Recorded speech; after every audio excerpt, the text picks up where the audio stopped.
Welcome to Mac Talk, a Middle Tennessee podcast from Mont Haven Arts and Cultural Center in Hendersonville, Tennessee.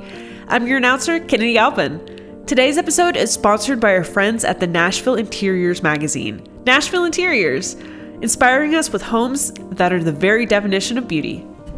Thank you, Kennedy, and welcome everyone to Mac Talk. I'm your host, John Pitcher. We like to think of the Mac as a cultural town square where we encourage everyone to be their creative best. We're talking today about jazz and the Great American Songbook, and that has me wondering, Kennedy, do you have a favorite song, a song that for you, from your generation, you sort of skirt both millennials and Gen Z? What would you consider a standard?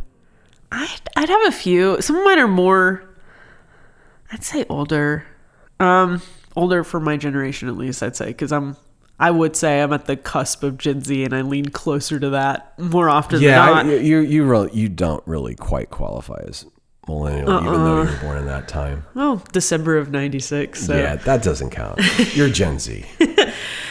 So I would say Read My Mind by The Killers. That's usually pretty solid for me. When You Were Young by The Killers as well. Incredible album is, Sam's Town is an incredible album by them, and I love pretty much every song off of it. Funnily enough, I also have The Strokes, which The Killers were initially inspired by. I have Ode to the Mets by them, which is just an incredible song inspired by, I guess, the Mets losing some game that Julian Casablancas went to.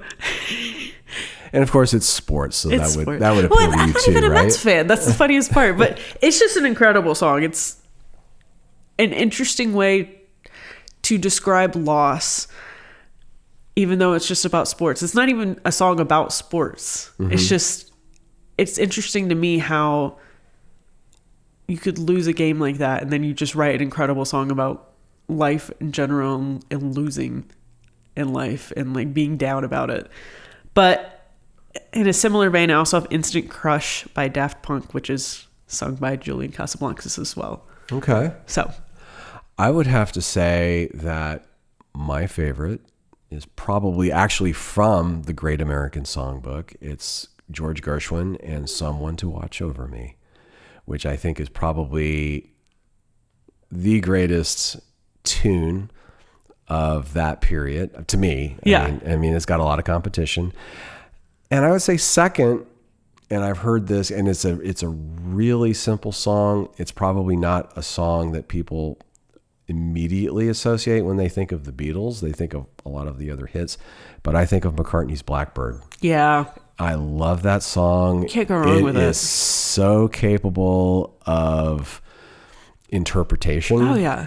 And I have been listening lately to the great jazz pianist Brad Mehldau, who does his own improvisation and interpretation of Blackbird, and it is amazing. And to me, when I think about what's a standard, I think, well, what could somebody, a great, saxophonist or a great vocalist or a great pianist, what could they take as material and then turn into something really masterful? I've even heard Mehldau do Billy Joel's New York State of Mind. Oh, wow. As one of those kinds of pieces. So, I mean, you can just pick your piece. I think we mostly pick something from our generation at a time. I tend to pick them from all centuries, whatever kind of. And that's fair. That's because I just listen to too much music. But, well, you know what? Like I said, we're talking today with some great jazz musicians about jazz and the Great American Songbook. Let's go ahead and introduce them. Max Abrams is a Nashville-based saxophonist who has performed and recorded with everyone from the Mavericks and Widespread Panic to Greg Allman and Yo-Yo Ma. In February, he was named Executive Director and Artistic Director of the Nashville Jazz Workshop. He's going to talk with us about his plans for Nashville's venerable jazz organization. Monica Ramey is Nashville's premier jazz vocalist. Monica is known for her long affiliation with the late great jazz pianist B.G. Adair, and she is revered for her interpretations of the Great American Songbook. Monica is going to talk with us about her life in jazz and her upcoming year-long residency at the Nashville Jazz Workshop. We're excited they're here. Max Abrams and Monica Ramey, welcome to Mac Talk. Thank you. Thanks for having us. So excited you guys are here. Max, congratulations on becoming artistic director of the Nashville Jazz Workshop. Thank you very much. I was wondering what attracted you to this post and what do you hope to accomplish? Sure.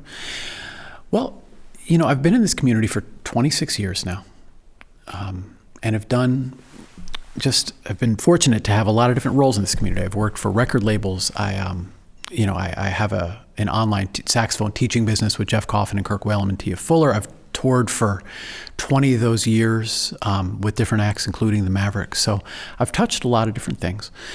In December, as you and I discussed, Raul Malo, the lead singer of the Mavericks, passed. And my dear friend Jeff Coffin reached out to me about maybe running the Jazz Workshop. And what I tell folks is that, I've been here for 26 years.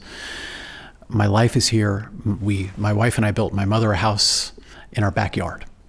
So at this point, I'm here, man. I'm not going anywhere. And if you're, what I tell people is I'm a tree. If you're a tree, you can't move. You got to make the garden around you.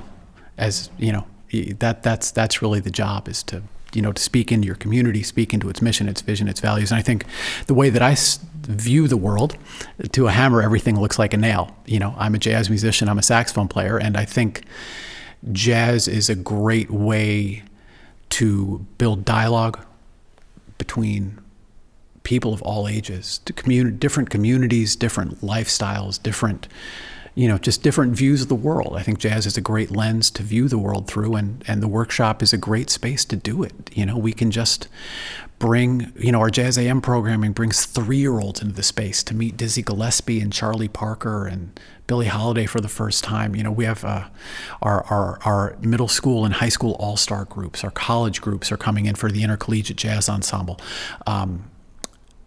Monica's coming in to do a residency here, playing the Great American Songbook. John Coward's coming in to do a residency. So, I just think we're a really neat place for the Nashville community to come together to learn more about each other and learn more about this art. And it's a great honor to serve the music and our town. Yeah, and as I can tell you from personal experience, having raised some kids here in the area, that we've got some really great high school programs. Unbelievable. And some really great all-state players and mid-state players. So having a resource like this is amazing.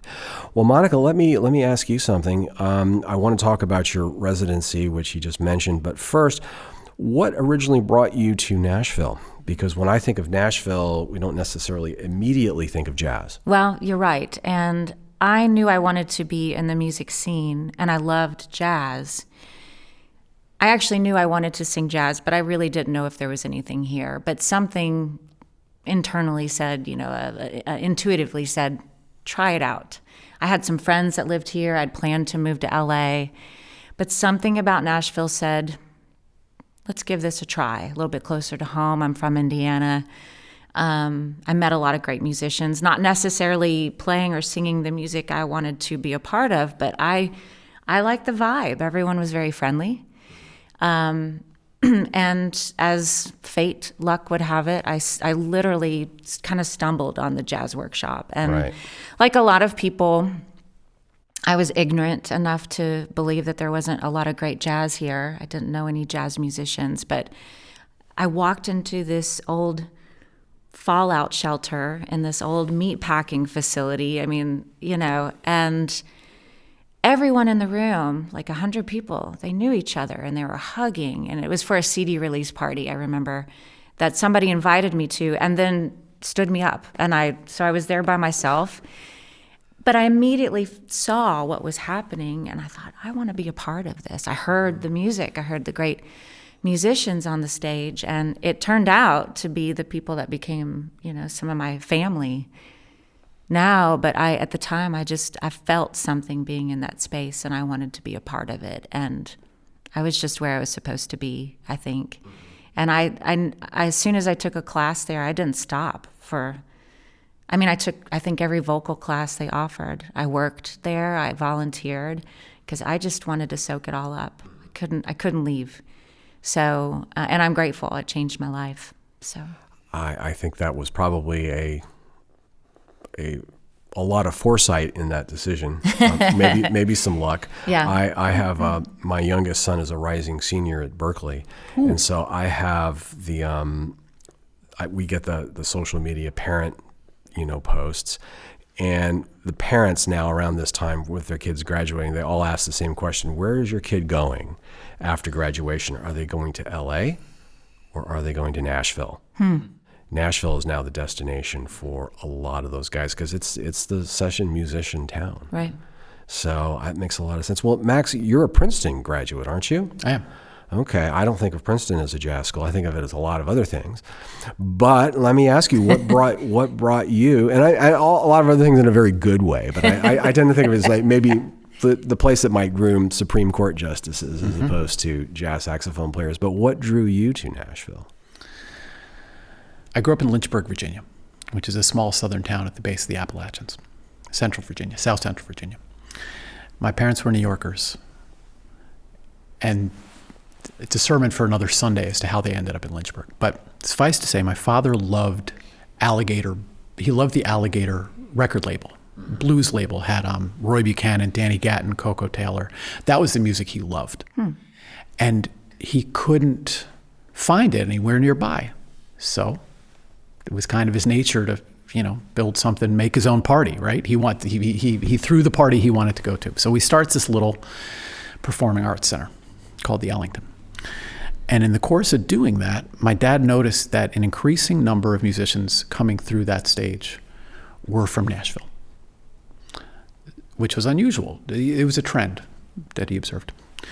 So when I'm graduating, he says, I really think you should take a look at Nashville. And I grew up in the South. I was not in a hurry to return. He said, I really have a strong feeling about this. And he was a very intuitive guy. He could see where the ball was going. So I came here for a week.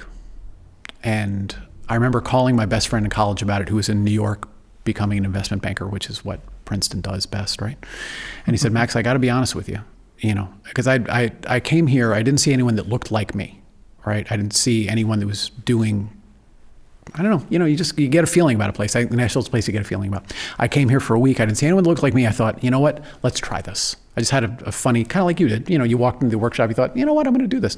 I came to Nashville, I had a feeling. I moved here, and my best friend from school said, Max, either this is the best decision anyone's ever made or the worst, and you're going to find out. So I moved, and that was 26 years ago. And thank God for Lori and our founders, Lori Meacham and Roger Spencer and Jeff Coffin and Rod McGaha and Dennis Soley and George Tidwell and all the folks that kind of created a community here when it was in some ways something that would work against your career rather than for it. Yeah. If you were a jazz musician, they wouldn't hire you as a session player necessarily because they were worried you might play like a Lydian over a dominant or something. But sorry, little music nerd joke there. No, I really appreciate it. Yeah. Thank you. So I moved here, I think because it was a lot like my hometown, but it had studios, it had musicians. And I still think this is true. I think Nashville is in a lot of ways the Wild West. There's so much opportunity for growth here still. There's incredible community here. It's a place you can move and find a home. And I just stuck it out, man. 26 years later, here I am doing this. And it's a great place, I think, for musicians because it is still much smaller, obviously, than LA. And for now. And, still, knock on wood, more affordable. Mm-hmm. So I know a lot of musicians who've come from the West or from New York will say that it's just easier to work here. We had Ari and Cecil Alexander giving a master class here last week. They're, making their living in New York, but they're doing it from Scranton, Pennsylvania. So they're commuting 2 hours into the city, 2 hours home after a gig. My drive to the workshop is 12 minutes. Mm-hmm. Traffic gets a little bad going certain directions, but it's still, I think we still offer the best quality of life for a musician nationally. Okay. Yeah. So Monica, you came here in 2000, is that right? Yeah, that's correct. So that was serendipitous because I think that's the same year that this place incorporated as a 501c3. Mm.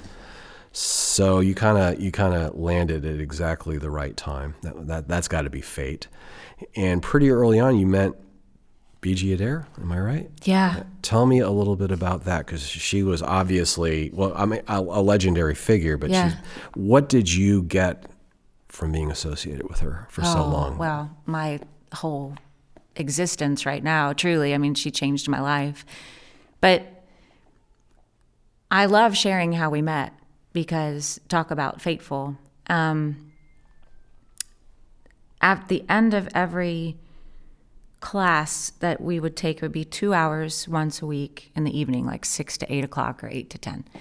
And there were 6-week courses. They were taught by professionals, and the layout of the school is so cool and different than a lot of college institutions or whatever, because it's very hands-on. Like you don't sit and just listen and learn. You are on the stage, and you're not just learning the song, you're learning to count out the tune, you're learning to write out your charts and, put them in your keys. And they did such a remarkable job of preparing singers or instrumentalists to go out and to work, whatever that meant for them. A lot of people in the classes were just doing it for fun. I was very ambitious and really fearless from day one. I had no idea what I was doing, but you couldn't tell me that. And I took this class, and I didn't realize that on the 6th week that we were being critiqued by another professional musician. And so after the class, this short blonde woman walked up to me, and she handed me some notes. And I didn't even know that was going to happen. And she said, "I don't know you, and you don't know me yet, but my name is B.G. Adair, and I teach here, and from now on, you're going to take my classes. I'm going to take you under my wing." Oh, wow. And how cool is that? It was. And at the time, I didn't know who she was. I didn't understand. Now, is this class that you were taking, is that 6-week sort of boot camp in the Great American Songbook? Yeah, it was called a workshop or seminar. Well, I guess, that's. But I think of it as kind of a boot camp, because it's the whole journeyman apprentice sort of arrangement, which is really how you're supposed to do it. Mm-hmm. Well, that's how they do it, and it's worked, and it's, I mean, certainly trained me to be a great musician. A working musician. Yeah. So, but it's... Laurie Meacham's father, was a musician. And her mom. She grew up listening to big band rehearsals in her house. Yeah. Which is kind of like maybe Wolfgang Mozart listening to his father practicing the violin in his house. I mean, it's like it's a craft. Right. And you learn how to do it from your parents. Yeah, that's true. Or your siblings or that's older. True. And that's how you get to be good. And they got it. I was a music minor in school, and I say nothing ill at all about my college education. It really taught me more socially than it did musically. And that's okay. I wasn't mature enough yet to really get it. But I was mature enough. I was finally at an age coming here, and I was ready to work. I mean, I was ready to work. It became like a job for me to take these classes and to not just do well, but do great. And that's just how I was wired. I am wired. But anyway, all that to say, the structure of the classes, and I'm not sure if they're completely structured like that now. You can share kind of the way things are, the direction it's changed, it's been around a long time. But at the time, it was a 2-hour class. Each 6 weeks had a different focus. On the classes I took on a great American composer, or a singer that was, had a style that was, easy for students to learn, like Peggy Lee. Mm-hmm. Or Chet Baker kind of thing. So we took these classes, and every 6 weeks, I don't think it turned around to repeat a class except every 3 years. Mm-hmm. So you had 3 years worth of studies of something different and new every 6 weeks. And I would take sometimes 4 classes at a time, because I was completely in love with the process and working with all these different musicians. And anyway, at the end of the classes, I learned somebody was listening, and that was out there working and could help us improve our performance and inspire you. What did you take away from working with BG? Because when I listen to her play, I'm just like, I think we were mentioning before, I hear this, what I think of as just an easy elegance, sort of an effortless virtuosity. It's virtuoso, but it's not trying to be. Right. You know, it's all about the lyricism, the heart of the song. That's what I'm hearing. So I'm wondering, does that rub off on you at all? Oh, absolutely. I mean, you just articulated that quite well. There's a grace. There is a kind of a phenomenal intellect behind what she would do, because she learned tunes as they were originally composed. So she didn't learn them from recordings. She would go back and find. And she also grew up in an era where a lot of them were popular songs, but she took great pride in her education and pride in learning things accurately.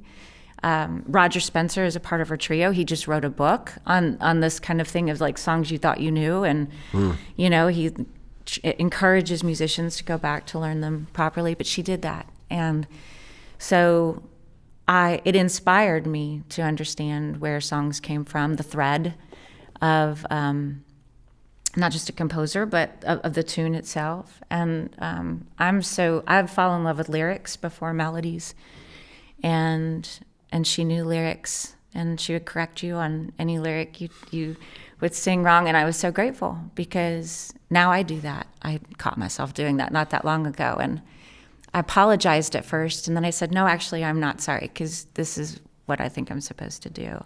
You're supposed to know.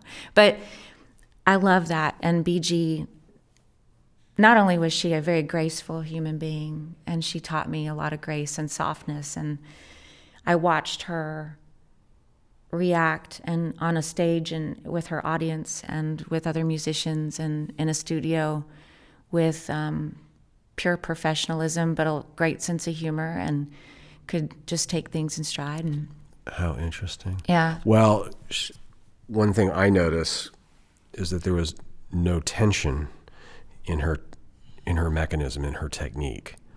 So not at all. All of the adjectives that you were just describing her with, I hear it. Yeah. Because it came immediately through. She had that ability. Her record label, and I told them this too, they didn't do a great job of ever talking about her. Mm-hmm. They sold her music. But I would get calls sometimes, and they didn't know if it was a man or a woman. It's such a unique name. They would put some stock photo on the cover of a train or whatever, and she griped about that too a little bit, but and so I would get calls about, is this a man or a woman? How do you pronounce her name? And I get a lot of joy now, because I still get a lot of calls, and I try to take them. I try to answer, because I want people to talk about her and keep buying her music and listening, and I want to share what I know, all the great stuff. But it brings me a great deal of pride and joy to say without any uncertainty that she was as kind as she was talented. Mm-hmm. And I think she loved that music, and I think it showed. You can see her smiling when she's playing. And I know that sounds so silly, but literally you watch performances of her. If you have that kind of natural mechanism, it can happen. I mean, I hear that with Yo-Yo Ma, who I think you've played with. Mm-hmm. It just sort of, someone who played for JFK when he was a little boy, but a total natural. So the personality, that's when you're really making music. Yeah. Mm-hmm. We're speaking with Nashville Jazz Workshop director and saxophonist Max Abrams and jazz vocalist Monica Ramey. We'll be back after this important message. Nashville Interiors Magazine is a proud supporter of arts education. The arts foster creativity, critical thinking, and emotional expression. It's not surprising that students engaged in the arts often perform better academically. They certainly learn how to think creatively. Our friends at Nashville Interiors Magazine love creativity. Their mission, after all, is to inspire us with homes that are the very definition of beauty. For more information, check out their website at nashvilleinteriors.com. We're back with Nashville Jazz Workshop director Max Abrams and vocalist Monica Ramey. So, let me ask you a little bit about some of the legendary figures, in particular, Raul Malo and the Mavericks. Tell me a little bit about working with those guys. Because we love the Mavericks and Raul Malo at Mont Haven, so we need to hear about him. The interesting thing to me about Raul is the choir in his head, right? So here's a guy who knows 500 jazz standards on guitar, bass, drums, and can obviously one of the better voices to ever live. also a guy who knows 1,000 country songs, starting from the beginning, right? He and his dad used to bomb around listening to Conway Twitty 8 tracks. Cool. Right, like, so he knew that tradition forwards and backwards. He knew the Americana tradition forwards and backwards. He knew the folk tradition forwards and backwards, opera forwards, backwards, Greek pop from the 60s. He got me a record of I think Taiwanese funk, no, Vietnamese funk from the 70s once for my birthday. He was one of the most inquisitive musical people I ever met. One of the most inquisitive people, period. Like, you would hop onto the bus with him and you never knew what was going to be playing, but it was always the best thing you ever heard. So the piece that I'm most grateful for, and the piece that I miss the most, is that I've never met anyone that could combine so many traditions into a singular voice the way that he could, and perhaps in a sense to the detriment of his career. I don't know that he ever became a truly household name, but I think it extended the life of his career to his entire life. He was beloved, I think, because it was hard to put him in a category, but it was that lack of category that kept people engaged. If you loved him, then you just went along for the ride, and what an amazing ride it was. I still can't believe that I got to do it. Yeah, and he had that ability to sort of hear all these different influences and synthesize them. Oh God! So the best I've ever met. Yeah, truly. It's kind of like, I think of Debussy, hearing Javanese gamelan music and inventing impressionist music. It's like that's where originality comes from. If you have that imaginative, sort of fearless musical sense, that is, like, some people do. His filter was so open. I mean, I can remember being on the bus with him listening to EDM. I was on the bus with him listening to. He would listen. One of the last songs we did was "Bitty Bitty Bum Bum" by Selena. Really? Oh yeah. Like, he was like, one of the shows we were going to play, which unfortunately his cancer was too advanced, was we were going to do an all Spanish show at the Greek in LA, and we were going to close it with an Italian tune. Like, he was relentless, man. Yeah, he just, his filter was so open to everything. You never knew what he was going to be listening to, but it was always great. His picker was world class, and the aperture was always wide open. Okay. That's so cool. That is cool. Yeah. Well, Monica, you're going to be doing a year-long residency, and I thought maybe before we talked about some of the specifics, I'm wondering what inspired you to go ahead and this kind of ambitious undertaking? Well, first of all, I have to thank Max and the workshop, because I've wanted to do this for a long time. I have felt like this aspect of jazz was missing in Nashville, and I think it's such an accessible form of music. A lot of people are like, I don't like jazz, blah, blah, blah, but they like Frank Sinatra, or they like Tony Bennett, or they like I Get a Kick Out of You. They like a song, or they like a singer, or they like Miles Davis. But sometimes between just the vast amounts of sounds that you can hear, the genre is so big, and it encompasses so many different types of sounds, for lack of a better word, that sometimes even I sit in some audiences sometimes and I'm like, oh, I'm ready to go home, Yeah. But then on the other hand, it's like, oh, I'll hear something and I'll hear it for the first time because somebody played it, a certain way. So anyway, I feel I've always felt like I'm here to preserve this music. That's always from day one when I first started taking classes. I don't know why. Again, it's an intuition thing, but I thought, I don't need to fix this. Like, this is going to outlive me, so I'm just going to share it. Yeah. I don't have a ton of ego in that. Like, I'm just the vessel, for the audience to hear the song. And I know there's so many great singers in town, and a lot of them could do this, but this is definitely where my strong point lies. And And doing it here on this stage where I started is serendipitous, and I'm grateful. But it is, I think, something that it's in Music City, we're missing this. And I think anyone, whether they think they like jazz or they definitively do not like it at all, they're going to like this. Mm-hmm. There's something about it for everyone to enjoy. Yeah. It'll be a toe tapper. Okay. So.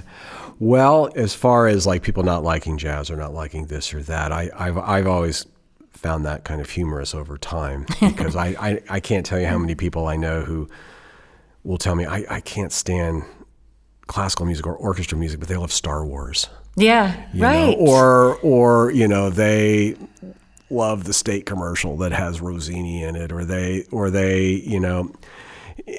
love Final Fantasy video games, which have incredibly great orchestra music. Sure. In it. So I think people just don't. I think they close themselves out, and there's so much in their own musical bubbles that they haven't learned how to listen yet. That's right. And that's, I think, the big challenge for probably people like you, right? Is you're going to have to help us learn how to listen. Well, I hope so. And appreciate these things. I hope so. And when you have world-class musicians to share that experience with, Laurie Meacham and Roger Spencer and Chris Brown are going to be on the first show, and hopefully all of them. Okay, and the first show is going to be Cole Porter, right? Yeah. All right, and that's coming up. I get a kick out of 15th. Cole is what I think we decided to call it. I'm excited about it. Yeah, it's going to be fun. May 15th. May 15th. This is just almost maybe a little bit of a bonus question, but I think one of my favorite Cole Porter recordings is Ella Fitzgerald. Oh, yeah. Begin the Beguine. Oh, yeah. Which is just, peerless and wonderful. But it makes me wonder, who is your favorite jazz singer? Who's your favorite female jazz singer? Let me put it that way. I obviously, like everyone, I find a great deal of inspiration from Ella. Mm-hmm. But I think my favorite jazz singer is Peggy Lee. Okay. Her rhythm, her timing, her sensibility of the lyric and the phrasing is incomparable to me. I love it. And I've had the opportunity to get to know her granddaughter who manages her estate. And I've just heard some really great stories and from her and anecdotes. And she was a strong woman. Much like BG was in a man's world, and when they first got started, but Peggy definitely commanded not just attention on the stage, but she led her business. She was a remarkable songwriter that has inspired from every genre and every generation. Billie Eilish was set to be an executive producer on her biopic. So there's just all these cool things that started with her. And I don't know, there's something about... It brings us right here to today. Yeah. And to this past year's Grammy Awards, because I think, Billie Eilish was doing quite well. She's doing good. Same question for you for saxophone. Do you have a favorite saxophone player? It's a tough question, isn't it? It's like, what's It's today? really tough. My favorite, I have so many favorites. Come on. But I have to probably mention, just because I got really super lucky enough to interview him once, is Sonny Rollins. Oh, God. Yeah. Oh my God. And got to hear him at the Eastman Theater in Rochester, New York. I went to Eastman for the summer program. Yeah. In an improvisation, I think, me and the other music critic who were there were just looking at each other like, is this guy ever going to come back to earth? but in a good way. Yeah. It was just so effortless and masterful and joyous. Yeah. I loved it. So I'd have to mention him. I never got to hear Coltrane. So, Yeah. But I mean, do you have a favorite? I will say Sonny's The Bridge record, I think is one of the 10 best. And he told me jazz all records about of all time. the whole story behind that when I got to interview him. What a great story. Oh, unbelievable. So there's there's a fork in the road, right? Coleman Hawkins goes one way, Lester Young goes the other, right? Coleman is very vertical, Lester is very horizontal. I'm a firm horizontalist. Okay. Because for my godfather, when I was a kid, was the head of the communications department at Washington and Lee University. And they had a huge jazz record collection there. So he would send me these tapes that I would listen to on my little Sony Dream Machine alarm clock. And I was a Lester Young kid from the beginning, Lester with the Kansas City 7, right? So it starts for me with Lester Young. And he very thoughtfully, this is something I was going to say too about like when you're getting into jazz, if you don't have a guide, if you don't have a Sherpa, if the first thing you come across is Ornette Coleman, oh, you're right. You might not be ready for that. There's so much, Yeah. we just put jazz into this category, but it's a big space, So fortunately, I had a great Sherpa, I had a great guide. My godfather started me with Lester. And for me, it went Lester to Dexter Gordon, who I think the Go record is incomparable. From Dexter, it went to Coltrane for me, and then Wayne Shorter. Okay. I am... Stan Getz is sort of this endless, Getz and Desmond, Getz specifically is a puzzle box to me because he wasn't necessarily a harmonic innovator, but just the way that he uses the language. Oh, he's so lyrical. And if you try to, there are a lot, I say this with incredible respect. There are a lot of guys that are very good Coltrane clones, right? Coltrane sort of created a transposable system of harmony and expression, right? It was the beginning of modernity in a lot of ways. It leads to Brecker. I've never heard anyone that can really imitate Stan Getz. The degree of nuance in his phrasing is an eternal puzzle box to me that I just can never get to the bottom of. And, Monica was talking, you were both sort of touching on this, like, what is the purpose of jazz in people's lives? Why do we turn to it? As you said, I like an artist. I like a song. I don't like the genre, but I like this. And I think the art is of service when it serves a role in people's lives. And for me, in the last few years, between Raul's passing, my dad's passing, a lot of, Getz was kind of the guy. I kept going back to the bossa nova stuff. Yeah. Because for the first time in my life, I wasn't a student. I was a listener. I needed the art to handle my feelings. Yeah. And that's what Getz was in that moment. But I think the Bridge, Sonny's Bridge record is that, Coltrane's Crescent record is that, Wayne Shorter, there's not the Night Dreamer record, but the Speak No Evil record, A Love Supreme. I think these things are archetypes that help us, understand ourselves better. So it's a long answer to a beautiful question, but no, it was a great answer. That was a wonderful answer. Monica, why start with Cole Porter of the great songbook pantheon? It's joyous. I honestly, again, it goes back to, I think you can be 10 years old or 110, and you're going to find something to love with Cole Porter. The way no other composer writes like Cole Porter. I mean, even the forms of his tunes, not to get technical, but which really isn't important to me as a singer, that he does. Well, I love his music for it, but it's not important for me to share it necessarily. But his tunes are written in a form that is so unique. And talk about puzzles. Begin the beguine. Yes, people like to lay it out, and it's hard to explain how it's laid out. The roadmap is very unclear. So, but there's something also from a musician standpoint. If you're sitting in the audience and you're listening to the tune as a musician, you're going to probably, because of Lori or Roger or Chris or a lyric that I sing, you're going to discover something that you didn't know, that you might add to your repertoire or just enjoy a little differently. But, to hear the lyrics to some of these tunes that are just so charming and intellectual, but so accessible, that was part of the genius of what he did. He was an extremely smart man, but his charm kind of masked the intellect, and it made it available to everyone, including me, and I love singing his lyric. And I think no matter what you're going through, whether you're grieving and you hear a song like Every Time We Say Goodbye, it will make you cry, to I'm Always True to You, Darling, in My Fashion, which is not the same. It's right. Somebody maybe fooling around a lot and having fun. You're gonna giggle, and you're gonna laugh at a way a phrase was written that you've never heard written before, because it's pure poetry, and it's all in this frame, or it's framed and in this way that it's just anyone in the room can feel like they can understand it and enjoy it. It's not over anyone's head. Mm-hmm. You leave happy. So I think that's why we start with it. Okay.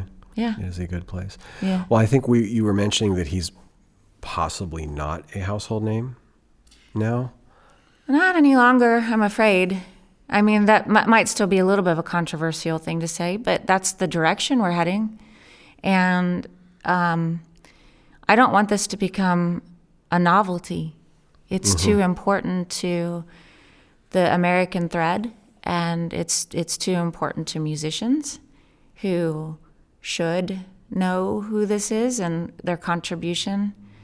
But a lot of people in the audience, they've attended a wedding and they've heard, whether it's a Cole Porter tune or a Johnny Mercer or an Alan and Marilyn Bergman tune, they've danced at their wedding to a song, or they were just, The Way You Look Tonight, one of the most iconic tunes ever written. But they don't know who wrote it. And they've heard Sinatra sing it, which is, thank God for that. But they don't hear it except for maybe at a wedding. And I want to bring it back. I want to bring this back in another way that people leave, and the expression earworm doesn't sound very good, but I kind of want it to be that, where they'll hear the name Jerome Kern, or they'll hear the name Cole Porter, and they'll associate it with this venue, they'll associate it with us, and they'll associate it with something like a positive musical experience that they weren't expecting to have. Okay. I had all those experiences myself in classical music with cartoons. Yeah. Since I learned I learned all my classical music initially from cartoons. Yeah. Which I know sounds a little, I don't mean to be so flippant, but when you were saying that, I knew that, but I just didn't connect the name. I was like, I didn't realize that, Bugs Bunny was Franz Liszt's greatest interpreter until, I finally figured out who Franz Liszt was. But Bugs and his Wap City Wabbit was still my favorite interpreter of that song. I'm still learning so much about all this, so I get to be a part of that from the audience perspective. I'm coming into this doing a couple of songs I had never heard before, but Lori introduced me to him, and I'm like, oh, of course I have to do this. This is amazing. I love this song. So it's something for all of us, and I don't know. I don't have a lot of ego in this. I just really want to do it. I think it's important, and I'm glad I get to be the one to do it. Well, one great that you're going to be performing, who I think we can safely say is not a household name, is Blossom Dearie. Yeah. Where did you come up with that idea? And I think I'd mentioned to you, my favorite interpretation of Someone to Watch Over Me is from her, because I think she nails it better than almost anyone I've ever heard. Well, I am so excited about doing the Blossom Dearie show because she's one of my favorite singers. And I don't think a lot of people know her name. They've heard her sing standards like Someone to Watch Over Me. I think she's one of those people right now that's getting some mass play on social media. And Fabulous Mrs. Maisel brought back a lot of Blossom Dearie tunes. Oh, that's right. Yeah, yeah. And so it's a timeless thing. Part of all of this is that it's these singers are so wonderful, the composers are so wonderful that they're going to outlive all of us, thank goodness, their music. But she was also a really remarkable songwriter, and I get to pay tribute to not only some of my favorite songs that she performed. So we'll do some things that she didn't write, but I've recorded a couple of her songs that she's written. And, folks that are my age or around my age, we grew up with Schoolhouse Rock, and like she and Jack Sheldon and Bob Dorough, all these great, musicians and songwriters, they wrote the songs that helped us learn, how to unpack our adjectives and all that stuff. So that was Blossom Dearie. And so their contributions are maybe more quiet, but they're really important. And for a room of, 76, 80 people, that will be exciting to put all the pieces, the puzzle of our own childhood and our own, or parenthood and, watching a kid learn from someone like Blossom. Okay. But she's a little more contemporary sounding than maybe a Cole Porter, but boy, she can nail a Cole Porter tune. Yeah. And I think I'm excited for people to know a little bit more about her. Yeah. And then you're going to be doing someone who people may not know the name, but they know the music, which is Harold Arlen. And we all know that whether we like it or not, because we all, grew up watching The Wizard of Oz, right, among other things. Yeah, like that has been one of the things that I'm talking about these people to my friends and to people about the residency. And, a lot of people aren't sure who these people are necessarily. Some are thrilled, and others that don't know, I'm like, well, he wrote Somewhere Over the Rainbow. And then there's this sense of, well, now I have to go. Because, absolutely. I at least know one song, know. And they know more than that. And they too. do, They're gonna leave these performances. Hopefully, it becomes kind of the third Friday of the month. I think we're generally hoping for that. It becomes kind of their haunt because they know it'll be fun, and they're gonna walk away with. How many of these concerts are you going to do? Once a month for a year. For a year. So that is a lot of work. That's a lot of preparation. I'm ready to work. Do you know all of this repertoire already, or are you learning new things as you go? Both. Okay. Certainly. If I had to learn all of that, that would be a lot. I'd still do it. That is a lot of stuff, though. That's ambitious. I'm impressed. Honestly, though, that's the cool thing about it being in this space. It's the jazz workshop. Yeah, it is. I learned a lot of these tunes because of this place. Mm-hmm. And I heard them like everybody else growing up, but I didn't know them. Mm-hmm. And we're always a student of it. And so Lori, who has taught just countless classes in these tunes so many times, she's introducing me to some new songs that I didn't know. But for the most part, I'm bringing in the stuff that I love to do. The reason I'm trying to explain why I love these people, tie it in a little bit. It's not about me, but it's fun to tie it all in together. And, just the anecdotes of things I've learned about them or experiences I've had with some of these tunes. It should be fun. Okay. Yeah.